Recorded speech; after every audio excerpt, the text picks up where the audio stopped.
Սիրելի հայրենակիցներ, հայաստանյան իմ հոգևոր ընկերներ, գրչընկերներ, ուզում եմ այս սքո հերթական օրվա մեջ ողջունել ձեր մուտքը իմ Երևանյան տան հարկի ներքո, ողջունելով Վարդ Սիմոնյանի այս հրաշալի նախաձեռնությունը, որը նպատակ ունի համախմբել հայ մտավորական կնոջ ներուժը, հետ պատերազմյան այս դժվարին օրերի մեջ ինչ-որ լուծումներ փնտրել այս դժվարին ժամանակաշրջանը ինչ-որ չափով տանելի դարձնելու համար, մեր ժողովրդի համար։ Այսօր ցանկացած միավորման փորձ ողջունելի է, իսկ հայ կնոջ միասնական ուժի դրսևորումը առավել քան երբևէ այսօր կարևոր է, որովհետև այսօր կոտրված է մեր միասնական ազգային արժանապատվությունը, կարելի է ասել, եւ պարտության այս ծանր զգացողությունը պարուրել է թե տղամարդկանց եւ թե բոլորին եւ առավել եւս այն զավակակորուս մայրերին, որոնց համար պատերազմը երբևէ ավարտված չի լինելու։ Այդ պատճառով նախ եւ առաջ ուզում եմ խոնարհվել հայ զավակակորուս մայրերի առջև եւ աղոտ քղել միասնական նրանց որդիների հիշատակին, հավերժական հիշատակին, նրանց հերոս որդիների, որովհետեւ անկախ պատերազմի արդյունքներից նրանք շարունակում են մնալ մեր հերոսները, ովքեր պատրաստ էին զոհաբերելու իրենց ամենաթանկագինը, իրենց երիտասարդ կյանքը հանուն հայրենիքի սահմանների եւ հանուն մեր ժողովրդի ապահովության։ Էկրանի վրա երևացող երիտասարդը Սարգիս Ղազարյանը իմ զարմիկն է, ով շատ ուրիշ երիտասարդների հետ այս ճակատամարտում, այս անհավասար արյունահեղության մեջ զոհաբերեց իր երիտասարդ կյանքը, բժշկի իր երազը, մարդկային կյանքեր փրկելու իր նպատակն ու երազը։ Այսօր հանձինս նրան ես ուզում եմ խոնարհվել բոլոր այն տղաների, այն հերոս որդիների հիշատակին, ովքեր երբևէ չզգացին պարտության դառնահամը եւ հեռացան, քայլեցին դեպի հավերժություն ու սպասելու են այն օրվան, երբ կրկին հիմի է գալու մեր հայրենիքը, երբ վերստինք վերակառուցվելու է մեր երազների Հայաստանը։ Ես կարծում եմ, որ թեպետ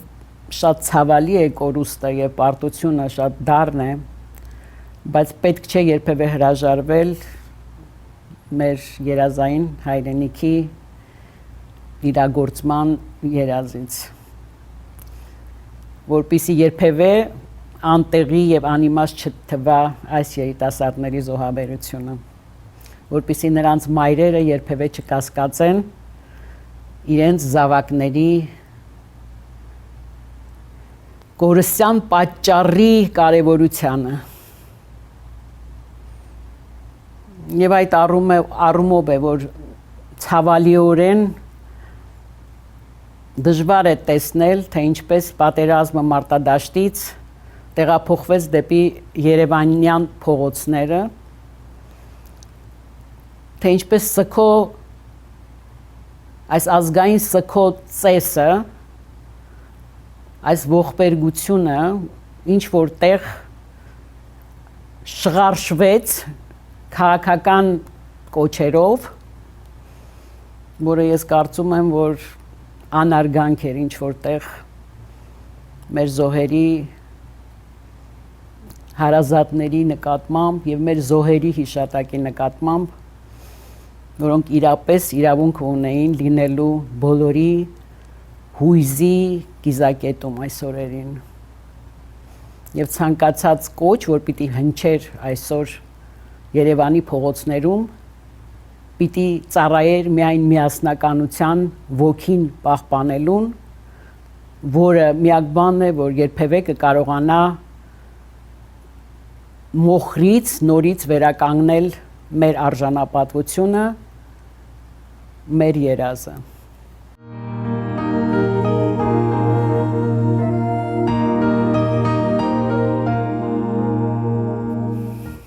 Բացարձակ ճշմարտություն է այն, որ յուրաքանչյուր գործողություն ունի իր ճշգրիտ ժամանակը, եւ այս դեպքում ավելի քան ճշմարիտ է սա։ Եվ ես խորապես հավատում եմ, որ քաղաքական կրքերը կարելի է զսպել, ապահովելով այն ժամանակը, որը իրապես ազգային սգո ժամանակն էր։ Կարծում եմ, որ պառակտվածության այսպիսի արտահայտությունը Երևանի փողոցներում ուրախացնում է հատկապես մեր թշնամուն եւ բացառված չէ, որ գերիների փոխանակության հարցը ձգձգվում է հենց այդ պարզ հաճույքը երկարաձգելու համար, տեսնելով, թե ինչպես է պառակտվում ազգը։ Եվ հաճախ մենք խոսում ենք նաեւ միջազգային հանրության վերաբերմունքի մասին հանդեպ մեզ, հանդեպ այս պատերազմը, բայց մոռանում ենք, որ հաճախ մենք ենք պատճառը այն անտարբերության եւ այն լռության, որով արձագանքում է մեզ քաղաքակիրթ աշխարհի աչքը, որը ինքնին абստրակտ հասկացողություն չէ, այն իրականում գոյություն ունի եւ պարզապես հարկավոր է ճիշտ կեցվածքով ապակինել այդ կատարակտը, ուղղել, լուսավորել նրա տեսողությունը,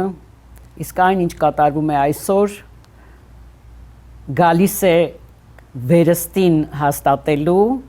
թուրքերի կողմից միջազգային հանրությանը մատուցված այն թեզը, որ մենք ագրեսորներ ենք, եւ կարծում եմ, որ այսպիսի կեցվածքը պարզապես օգնում է մեր թշնամուն հաստատելու իր թեզը միջազգային հանրության առջև։ Այս բոլոր 30 տարիների ընթացքում մեր դիպլոմատիկան չի կարողացել հանրությանը ներկայացնել հայկական կողմի ճշմարտությունը։ Ես դրանում համոզվեցի, երբ պատերազմի օրերին մասնակցում էի Yale համալսարանի Poetry Club կոչվող կազմակերպության հավաքին, որին մասնակցում էին շուրջ 50 տարբեր երկրներից մտավորականներ, բանաստեղծներ, լրիվ քաջատեղյակ թուրքական պատմությանը, թուրքական կողմի քարոզչությանը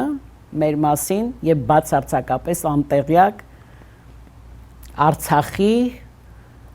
ինքնորոշման, Արցախի պատմության, հայոց պատմության այս էջին, այս նոր էջին, որը պարզապես զարմանք առաջացրեց ինձ մոտ, ապացուցելով, որ այս ամբողջ տարիների ընթացքում ոչ մի աշխատանք չի կատարվել միջազգային հանրության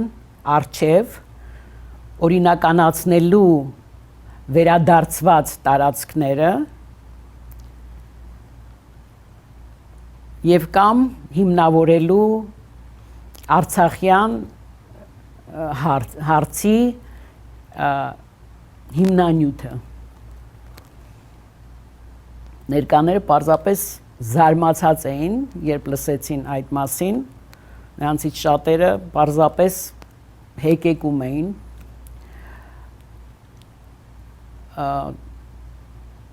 լսելով այն արյունահեղությունների մասին, այն անհավասար մարտերի մասին, որոնք մղվում են 150,000 բնակչություն ունեցող տարածքի վրա, որը հեռուստաէկրանից ներկայանում էր ինչպես համաշխարհային պատերազմի դրվագ, ֆանտազիայի ժանրից, եւ դժվար էր ասել, որ այստեղ մենամարտում են երկու պետություններ այդ փոքր տարածքի շուրջ։ Ես կարծում եմ, որ միջազգային հանրության անտարբերության հիմքում նաև այս ապատեղեկատվություններ եւ մեր դիպլոմատների ծուլությունը այս բոլոր տարիների ընթացքում։ Ես հույս ունեմ, որ ապագայում մեր հանրությունը ավելի աչալուրջ կլինի, երբ ընտրվում են դեսպաններ տարբեր երկրներ ուղարկելու համար, նրանց կդիտարկի որպես իրենց ազգային կոլեկտիվ շահն ու դիմագիծը ներկայացնող մարդկանց, որոնց գործունեությունից է կախված նաև հետագա ծավալումները պատերազմական կամ այլ, եւ հույս ունեմ, որ մենք որոշակի դասեր կքաղենք այս ցավալի տխրահռչակ համաձայնագրից, մեր կորուստներից, բազմահազար կորուստներից եւ ավելի կազմակերպված ձևով կմասնակցենք հետագայում մեր դեսպանների ընտրությանն ու նրանց գործունեությանը։ Որպես կին, ով ես դասում եմ որպես պատերազմի անհատական թշնամի, որովհետև պատերազմը գալիս է մեզանից խլելու մեր ամենաթանկագին գանձը, մեր որդիներին,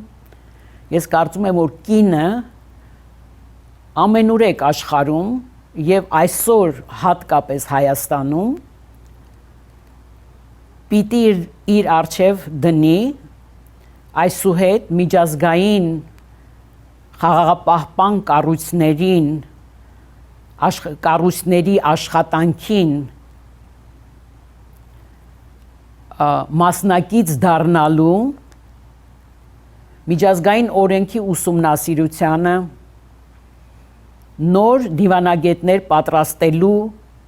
գործառույթին հայրենիքում, քաղաքական պատրաստվածությանը, որովհետև խորապես հավատում եմ, որ եթե մեր ժողովուրդը նախկինում պատերազմի հաղթանակից անմիջապես հետո առաջիկա տարիներին տեղեկացված լիներ այն մասին, որ վերադարձված հողերը պահելը չի ենթադրվում միջազգային օրենքների կողմից եւ դրանք վաղ թե ուշ պիտի վերադարձվեն, մենք առիթը կունենայինք խուսափելու նախքին երկու եւ այս վերջին մեծ արյունահեղությունից։ Ես կարծում եմ, որ Արցախի հարցը քաղաքական էստաֆետ դարձնելով այն հաջորդ իշխանություններին փոխանցելով որպես մեր հերոսականության վարկածը ապահովող ինչ որ փաստաթուղթ եւ ի նկատի չունենալով անտարբեր լինելով դրա վերջաբանին, այնպիսի վերջաբանին, ինչպիսի մենք ունեցանք այս պատերազմից հետո։ Բայց կատարվեց այն, ինչ կատարվեց եւ այլևս ոչինչ հնարավոր չէ փոխել, հատկապես հնարավոր չէ վերադարձնել կորսված երիտասարդ կյանքերը, ցավոք սրտի, եւ նրանց մայրերը ստիպված են լինելու որդեգրել ապ երջանիկ կյանքի իրենց տրված ճակատագիրը տղամարդու այս աշխարհում, որը չափված եւ ձևված է տղամարդու հորմոնալ, ֆիզիոլոգիական, բիոլոգիական եւ հոգեբանական կերտվածքի չափսերով, իշխանատենչության, ուժի, ազդեցության, այդ ագրեսիայի իր բնական պահանջները հագեցնելու բոլոր հնարավոր միջոցներով, որոնցից ամենալավ ասպարեզը պատերազմն է, եւ հենց սա է պատճառը, որ մինչ օրս տղամարդու աշխարհում պատերազմները դիտվում են որպես անխուսափելի իրավիճակներ, հանգուցալուծման անխուսափելի ձևեր, մինչդեռ իրականում պատերազմը անխուսափելի չէ եւ կնոջ աշխարհի կանացի ուժի, միասնական ուժի հնարավորության շրջանակներում է գտնվում կերտել աշխարհի կանացի տարբերակը, որտեղ պատերազմները չեն լինի անխուսափելի, ընդհակառակը դրանք կպատժվեն կենտրոնական միակ կազմակերպության կողմից, որը միակը կլինի իրավասու օգտագործել զենք կամ բանակ։ Այսպիսին եմ ես պատկերացնում կնոջ աշխարհի դիրքորոշումը, որովհետև կինը որպես զավակներ ծնող առավել շահագրգռված է այսպիսի խաղաղ ու անպատերազմ աշխարհի գոյությամբ, որտեղ իր զավակները կապրեն իրենց հոգեբանական եւ մտային պոտենցիալի լավագույն չափով իրագործեն իրենց ստեղծագործական եւ մարդկային երազները եւ ինչպես գոյաբանորեն նախատեսված է մայրերը կթաղվեն իրենց զավակների ձեռքով եւ ոչ թե հակառակը։ Կարծում եմ, որ սա կնոջ առաջնային իրավունքներից մեկն է, ամենակարևորը, նրա գոյաբանական իրավունքը լինելու երջանիկ եւ հողին հանձնվելու իր զավակի ձեռքով։ Եվ սա պիտի դիտվի ոչ թե որպես ճոխություն, այլ որպես կնոջ առաջնային իրավունք։ Այսպիսին պիտի լինի իմ կարծիքով, գոնե իմ երազած կնոջ աշխարհը։ Որպիսի հետս հետը չմեծանան սևազգեստ մայրերի եւ զավակակորույս մայրերի շարքերը եւ աշխարհը չհամալրվի եղբայրական նոր գերեզմանների շարքերով։ Հարկավոր է հրաժարվել այն համոզմունքից, որ պատերազմը անխուսափելի է եւ ամեն բան անել, որպիսի այն իրագործվի։ Ես հավատում եմ, որ աշխարհն այսօր այսպիսին է, ինչպիսին որ կա, լի արյամբ, արունահեղություններով, պատերազմներով ու սևազգեստ մայրերով, մասնավորապես նաև այն պատճառով, որ կինը չի մասնակցել այս իրողության փոփոխությանը։ Ես գիտեմ, որ կանացի համախմբված էներգիան ատոմային ռումբի ուժ ունի եւ իզորու է վերափոխել, ձևափոխել աշխարհը, եթե ճիգ դրվի, կենտրոնանալ այն համաշխարհային կենտրոնական կառույցի, խաղաղապահպան կառույցի մոդելի վրա, որը այսօր գործում է, բայց կիսով չափ, եւ լծվի այդ կառույցի վերակառուցման գործին, ակտիվորեն մասնակցելով դրա օրենսդրությանը, մասը դառնալով փոքրամասնություններին վերաբերվող խմբավորումներին, որտեղ նրանք կկարողանան իրենց խոսքը ասել եւ ներկայացնել իրենց ճշմարտությունը։ Այսօր Ամերիկայի Միացյալ Նահանգներում նորընտիր նախագահը Բայդենը ի ուրախություն ինձ եւ կարծում եմ նաեւ աշխարհի բոլոր կանանց իր կաբինետը համալրել է աննախադեպ մեծ թվով կանանցով, դեռ չասած, որ իր փոխնախագահը նույնպես կին է, ու ես հավատում եմ, որ Միացյալ Նահանգները շուտով կվերահաստատի որպես աշխարհի հսկիչ, այսպես ասած, իր կենտրոնական դիրքը, որը Տրամպը զիջեց հեշտությամբ եւ որից օգտվելով Էրդողանը անմիջապես ինքն իրեն նշանակեց այդ դերում, դրա մասին էր խոսում նրա կեցվածքը, լկտի կեցվածքը, որով նա խոսում էր մատ թափ տալով աշխարհի մեծ տիրությունների նախագահների հետ, ինքն իրեն իսկապես իր մտքի մեջ համարելով աշխարհի նոր հսկիչ եւ Աստված ոչ արասցե, որ աշխարհը ունենա այսպիսի հսկիչ, որի հիմնական ծառավը արյունատենչությունը եւ նրա մեթոդները, որին մենք ցավոք քաջատեղյակ ենք։ Ես նաեւ ցանկանում եմ, որ հայ կինը իր ակտիվ մասնակցությունը բերի աշխարհի միջազգային օրենքի շրջանակներում այդ բոլոր կառույցներում եւ իրենց զավակներին կրթելով այդ կազմակերպությունների ոգով եւ ինչ որտեղ ճանապարհ հարթելով նրանց համար այն ինչը Ադրբեջանը 30 տարիների ընթացքում կատարեց իր լուսավոր որդիներին ուղարկելով աշխարհի լավագույն համալսարանները ստանալով լավագույն գիտնականներ, կառուցելով գործարաններ, զենքի արտադրությանը զարգ տալով մինչդեռ այդ նույն ժամանակաշրջանում մեր իշխանությունները զբաղված էին գործարանները մետաղալոմի գնով աճ ու ձախ վաճառելով, հարստանալով եւ իրենց լուսավոր ուղեղներին արտերկիր աքսորելով, որոնք այսօր լուսավորում են ամերիկյան սիլիկոնային հովիտը փոխանակ լուսավորեն իրենց սեփական երկիրը, հանդես գան իրենց սեփական հայտնագործություններով եւ օգնեն իրենց երկրի զարգացմանը։ Այս գործընթացը, որ տեղի ունեցավ մեր երկրում վերջին 30 տարիների ընթացքում, չէր կարող այլ ավարտ ունենալ, քան այն, ինչ մենք այսօր տեսանք։ Եվ իրապես տեսնելով պատերազմի անհավասարությունը ի սկզբանե փոքրիկ Արցախը ընդդեմ համաշխարհային ահաբեկչության, ընդդեմ Թուրքիայի գերուժի, ընդդեմ ադրբեջանական զինվածության,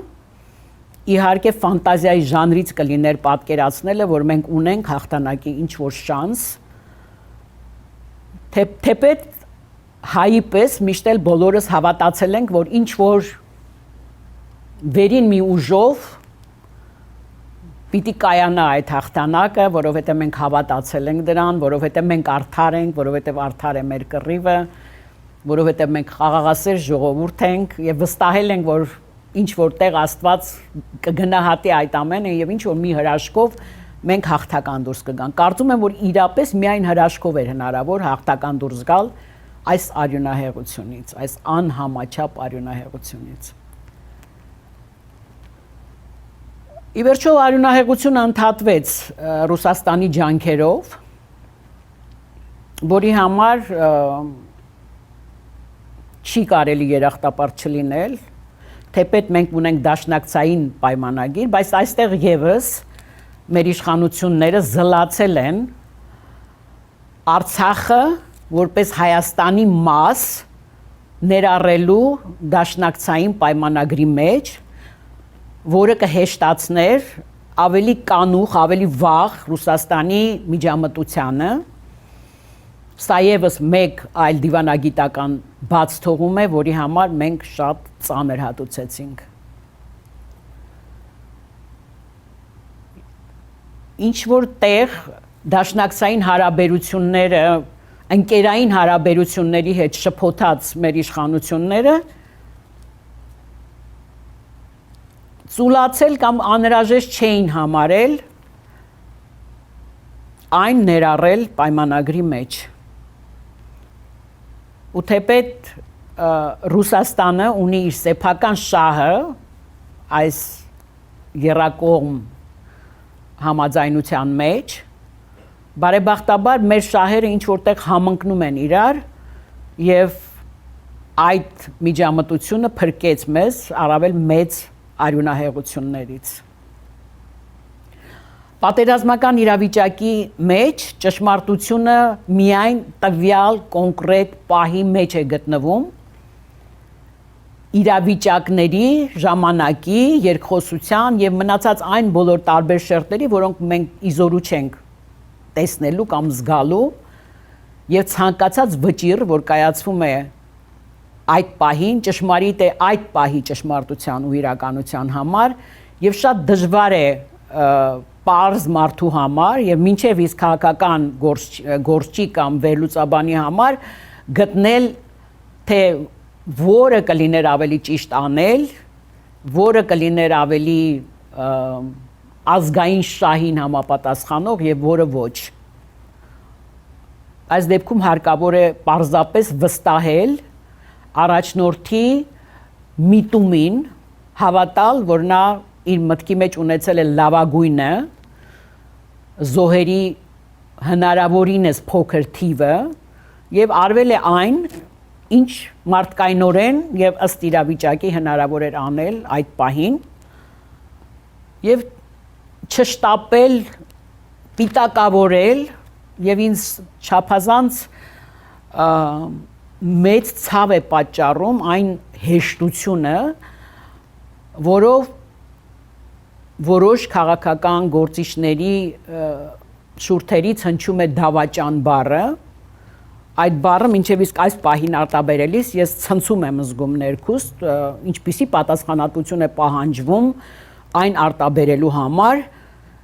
եւ արդյոք չի միջամտում այս դեպքում խղճի խայթը, չարդարացված ինքնավստահությունը, ինչ որտեղ շփոթ ստեղծելու պոտենցիալը արտասանված այդ բառի զոհված հերոսների, ծնողների կողմից իրավիճակը, իրեն զավակների կորուստը ինչ որտեղ անիմաստ դարձնելու միտումը շատ բնականon հասկանալի եւ արդարացված նրանց դժգոհությունը որպես քաղաքական շահարկման գործիք օգտագործելու այս ինչ որտեղ չափազանց անկարեկից ակտը իմ կարծիքով, ես իմ կարծիքն եմ արտահայտում պարզապես ինձ դնելով այդ մայրերի կոշիկների մեջ ժամանակավորապես հասկանալու համար, թե ինչ կզգայի այդ պահին ես ցանկանայի, որ յուրաքանչյուր ոք, որ բացի միասնության քարոզից մեկ ուրիշ բան է ուզում հասցնել հանրությանը, պարտավոր է գոնե այս պահին հաշվի նստելու կորստյան ամենամեծ չափը կրած մարդկային այս խմբի հանդեպ մեր ազատամարտիկների, մեր զոհված եւ նաեւ վերադարձած մարտիկների հոգեկան անդորն ու խաղաղությունը պահպանելու պարտականության բարձր զգացողությամբ։ Քաղաքական կրքերը, երբ բորբոքվում են, նրանք միշտ էլ փորձում են գտնել զոհեր եւ երբեք չեն դժվարանում գտնել նրանց, պարզապես պետք է հիշել, որ հայրենասիրությունը ոչ թե հայրենիքը ոչ թե սահմանից է սկսվում, այլ սկսվում է քո կողքի մարդուց, քո հայրենակցից։ Եվ ամեն անգամ, երբ մենք ոչնչացնում կամ տրորում ենք այդ հայրենակցի վրա, մենք այդ չափով, այդ մարդաչափ չափով կորցնում ենք նաև մեր հայրենիքը։ Հայրենիքը ինքը միայն հող չէ, դա ոգի է եւ հայրենակցություն։ Հետևաբար հայրենասիրության քողի տակ սեփական շահը առաջ տանելը ես բարոյական չեմ համարում բացարձակապես եւ կարծում եմ, որ պետք է մի փոքր ավելի զգուշորեն մոտենալ այս շատ զգայուն վիճակին, որը տիրում է այսօր հայրենիքում։ Հասկանալով, որ այդպիսի միջամտությունը կարող է նաև կասկածի տակ դնել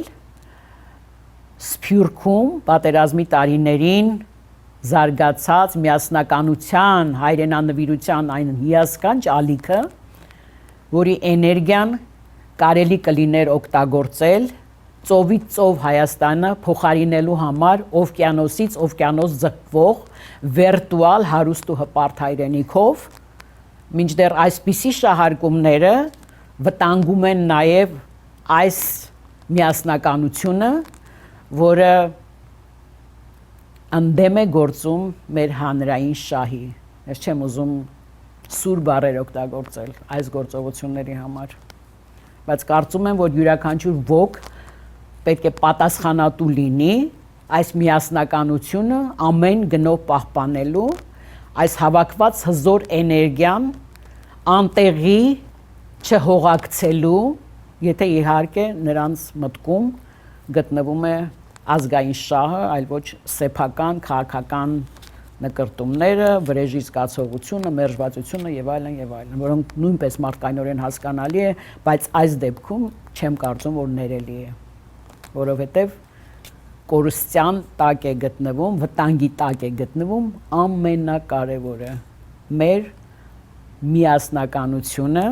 Սփյուռքի, Հայաստանի, Արցախի միասնականությունը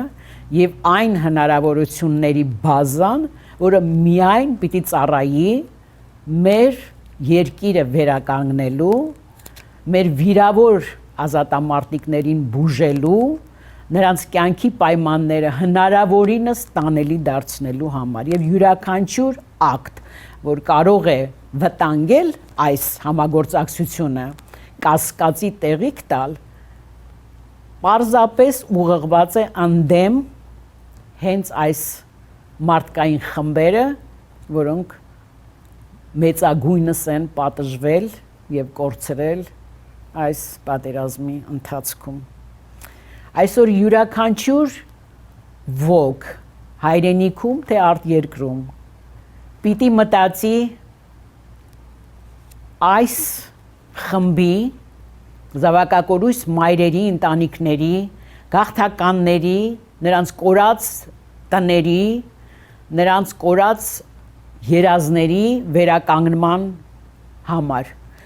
Որևէ ճիգ չի պիտի խնայվի, որպեսզի նրանք ցանկություն ունենան վերստին կյանք վերադառնալու, վերստին իրենց կյանքը շարունակելու բնականon, ինչ որ հնարավորինս բնականon պայմաններում։ Այսօր ունենք հազարավոր վիրավորներ, ովքեր կարիքը ունեն կրկնակի վիրահատությունների, պրոթեզավորման, հիվանդանոցային եւ տնային խնամքի, վերականգնողական խնամքի, հոգեբանական վերականգնման խնամքի եւ սա է, որ այսօրվա պահանջը, այսօրվա էներգիան պիտի ուղղված լինի բացառապես այս ուղղությամբ, իսկ քաղաքական հանգուցալուծումների համար անպայման մեր ժողովուրդը կվերագտնի իր միտքը, երբ վերականգնվի այս ցնցումից, կվերականգնի իր միտքը եւ կկարողանա պայծառ եւ ինչ որտեղ մի փոքր հանդարտված ուղեղով վճիռներ կայացնել, ընտրել, վերընտրել կամ նախընտրել այս կամ այն առաջնորդին։ Այս դեպքում առաջնորդի անունը բոլորովին կարևոր չէ, բայց կարևոր է, որ այն լինի, որ այդ առաջնորդը լինի ռևոլյուցիոն ճանապարհը շարունակող եւ կարող եմ ասել նույնիսկ ոչ թե շարունակող, այլ ավելի արագացնող, որովհետեւ այս ընթացքը իր մեջ բազմաթիվ թերություններ էր կրում, թեպետ մոտիվը վստահ եմ, որ առաջ խաղացումն ու զարգացումներ, բայց որոշ բաներ չեն կատարվել ռևոլյուցիոն ճանապարհով, այլ էվոլյուցիոն, շատ դանդաղ, երևի ինչ որ նկատառումներով, ես չգիտեմ, ես ծանոթ չեմ հարցի բոլոր կողմերին, այնպես որ չեմ փորձի դրանք վերլուծել կամ նույնիսկ կարծիք հայտնել այդ մասին, այն կթողնեմ այն մարդկանց, ովքեր ավելի վստահ են իրենց կարծիքի վրա, բայց կարևոր կլինի, որ հետագայում որևէ առաջնորդ առավել մեծ արագություն հաղորդի ժողովրդավարություն եւ դեպի զարգացում տանող այս սկսված ինչ որտեղ կիսատ մնացած, ինչ որտեղ հապաղած ճանապարհին։ Եվ սա պիտի լինի մեր ժողովրդի հաջորդ ընտրության հիմնական մոտիվը։ Պատմության անիվը կարող է հապաղել, բայց այն երբևէ ետ չի շրջվում։ Պատմությունը սովորույթ ունի ինքն իրեն կրկնելու,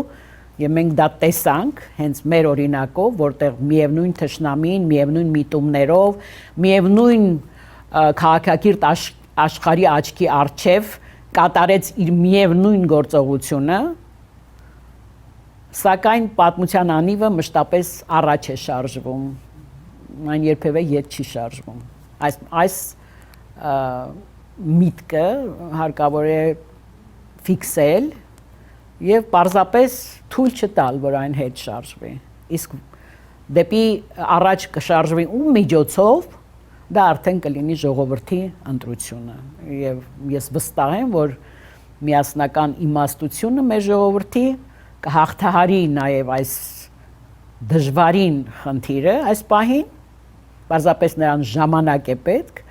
իր մտքերը հավաքելու, իրավիճակները վերլուծելու, հասկանալու, լսելու, նաև տարբեր կողմերի կարծիքները եւ ինքը սեփական վճիռը կայացնելու։ Կգա այդ օրը, կգա այդ ընտրության ճշգրիտ ժամանակը, բայց այս պահին սա սքո ժամանակ է։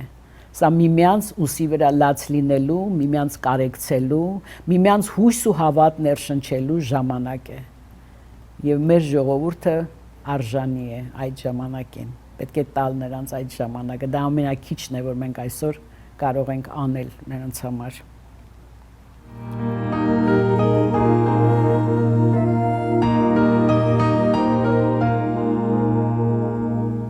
Այս համատեքստում չեմ կարող չարժևորել նաև Ֆրանսիայի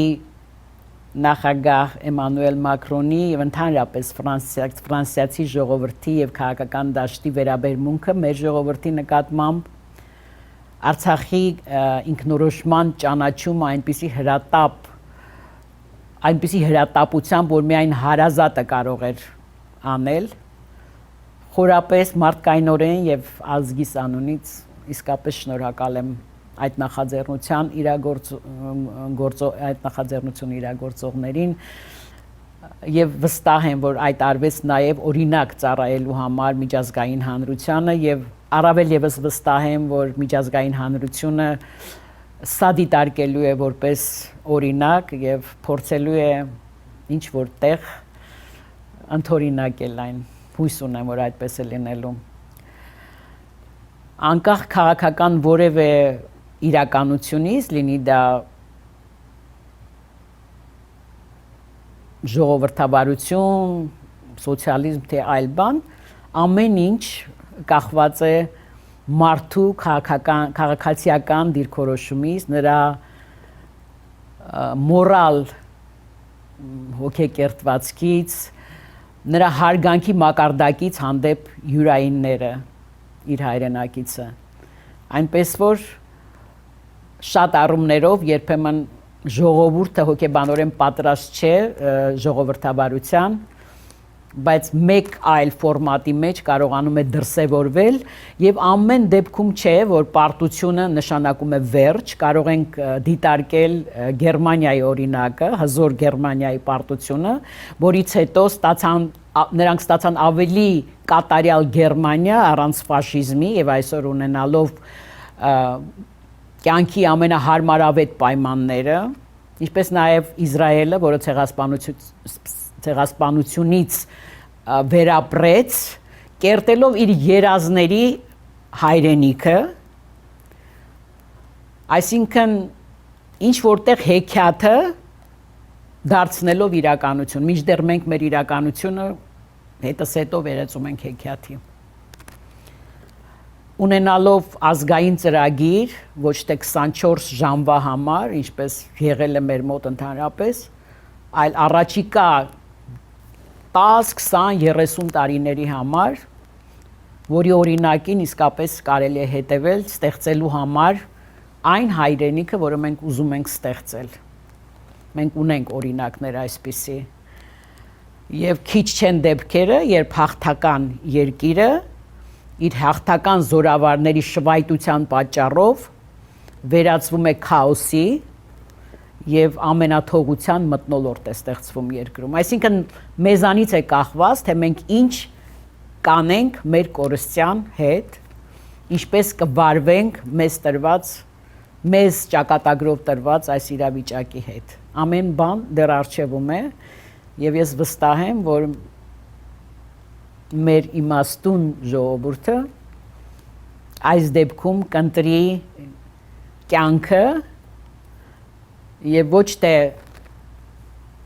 այս ամենը կընկալի որպես ամենայն ինչի վերջ, այլ գուցե եւ առավել գեղեցիկ իրականության սկիզբ, որովհետեւ այն կախված է լինելու մեր քաղաք դասերից, մեր ձեռք բերած իմաստությունից եւ մեր քաղաքական կամքից, որը կարծում են, որ եթե հնարավոր է եղել այլ ազգերի համար, պետք է որ հնարավոր դառնա նաև մեր ժողովրդի համար։ Բազում փորձությունների միջով անցած մեր ժողովուրդը իսկապես արժանի է ունենալու այն հայրենիքը, այն իրականությունը, որի համար այսքան տարիներ անվերջ տարապել ու արյուն է թափել։ Եվ այս ամենի մեջ, որքան էլ տխուր, կա մի ուրախ փաստ, այն, որ եռակողմ համաձայնագրի մեջ ոչ միայն Հայաստանը, այլ միևնույն չափով նաև Ադրբեջանը պատրաստական գտնվեցին զոհաբերել իրենց սուվերենության մի մասը։ Ես սա համարում եմ ուրախալի լուր, որովհետև վստահում եմ հանճարեղ Էյնշտեյնին այն մտքի համար, որ խաղաղ աշխարհ հնարավոր է միայն այն դեպքում, երբ տիրությունները համաձայն կլինեն զոհաբերել իրենց սուվերենության մի չափը։ Այսօր ես կարծում եմ, որ այս իրականությունը, որքան էլ որ դառը, իր մեջ պարունակում է խաղաղ աշխարհ ունենալու երազը եւ եկեք միասին աշխատենք այս երազի իրագործման վրա, փորձենք մեզ տրված սահմանափակումները օգտագործել մեր զարգացման օգտին, կնքել ավելի ճիշտ դաշնակցային պայմանագրեր, ընտրել ավելի կայուն եւ երկարատև դաշնակիցներ, ունենալ մեկից ավելի դաշնակիցներ, լինել սիրելի եւ սպասված եւ կարեւոր աշխարհի համար, որպիսի ուզեն թե չուզեն մենք հայտնվենք նրանց տեսողության իզակետում։ Իսկ մենք դա կարող ենք անել։ Եկեք միասնաբար օգտագործելով նաեւ կանացի միասնականության ներուժը ստեղծենք այդպիսի հայրենիք։ Այսպիսով ուզում եմ կրկին խոնարհվել մեր զոհված ազատամարտիկների հիշատակին, գրկել նրանց մայրերին եւ ասել. դուք հերոս որդիների հերոսական մայրեր եք եւ դուք է որ պիտի ծնեք խաղաղության հանճարը, ճիշտ այնպես ինչպես կինը Մարիամ Աստվածածինը ծնեց աշխարհում սիրո հանճարը, հանձինս Քրիստոսի, հաջորդ Աստվածամայրը կծնի խաղաղության հանճարը եւ ես կցանկանայի, որ դա լիներ հայուհի, ինչ որտեղ կարծում եմ, որ պիտի լինի հայուհի, որովհետեւ մենք ունենք այդ պատմությունը, մեր մեջ հավաքված է վրեժի այդ քանակը, կորստյան այդ չափը, որը կարող է ծնել խաղաղության Աստվածուհի, ավելի շուտ խաղաղության հանճար, այն կարող է լինել։